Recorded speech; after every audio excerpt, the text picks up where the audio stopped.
هو معلش والنبي، بس الناس اللي كانوا بيقولوا على جيشنا جيش كفته وجمبري وانه اقوى جيش على التيك توك والكلام ده، هم غيروا رايهم ليه؟ وليه بيطالبوا الجيش المصري انه يتحرك دلوقتي؟ عرفتوا دلوقتي ان هو الجيش الوحيد اللي واقف على حيله في المنطقه الخربانه اللي ما يعلم بها الا ربنا دي؟ عرفتوا ان هو اقوى جيش افريقيا وعربيا؟ عرفتوا ان هو اقوى جيش في الشرق الاوسط؟ عرفتوا دلوقتي ان الدول العربيه كلها مستباحه للكيان بيعمل فيها اللي هو عايزه، لكن بيجي عند مصر ويجيب ورا؟ ايوه بيجيب ورا عشان عندنا رئيس كان شايف اللي بيحصل واللي بيتخطط لنا، وكان كاشف اللعبه من بدري، وكان شايف اللي احنا ما كناش شايفينه. طور جيشه وحدثه باحدث الاسلحه والمعدات، وعمل بنيه تحتيه عسكريه عشان الوقت ده.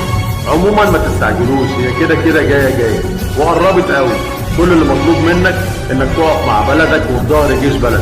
غير كده في رجاله ابطال عارفين هم يعملوا ايه في الوقت المناسب. حفظ الله الوطن، حفظ الله الجيش، وتحيا مصر.